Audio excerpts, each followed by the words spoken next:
All right, so this is a follow-up video that I'm doing on the comms director, the episode that I did yesterday. I want to do two things here quickly. I want to put this into more context as I see it. I do have context on this. And secondarily, I want transparency. I want the exact question to be out there as close as we can get it.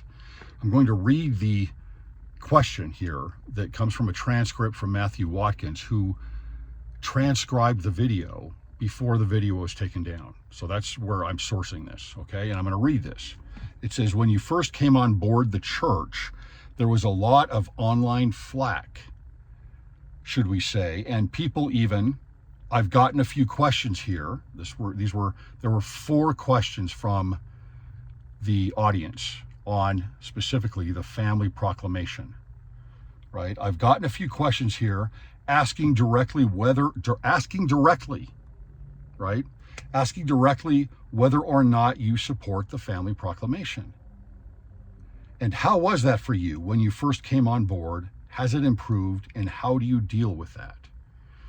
So the questions were direct questions on the Family Proclamation. That's what this was about. Context on this, and this is an important part of the question. What was the online flack? What was that? I was part of that online flack. It was about the Family Proclamation. That's the whole point of the entire question, is things that he's said and some things he's done and the social media scrubbing with him on his background. And so the whole thing, the flack itself, was about the same thing. And that is why he's highlighting this and these submitted questions specifically on the Family Proclamation within the question that he's giving to the comms director.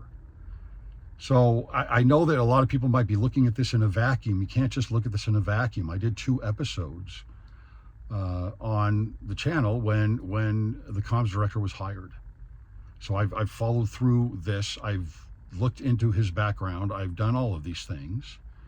This is not something just found that's grabbed some corner of the Mormon culture ether here. There is context to all of this. And to me, some people say it's a missed opportunity. Okay, you can say that. It was a missed opportunity. To me, it's avoidance. He avoided this. And maybe that's the best thing for him to do. I don't know. But it's concerning to me, and that's my opinion. But I just wanted to say, number one, I want the transparency out here. That's the question. And number 2, the context needs to be put on here to understand what the whole thing was about. What was the flack about? Lastly, I want to say this again, and I did this in the original video. I am not saying anything about the character of the comms director.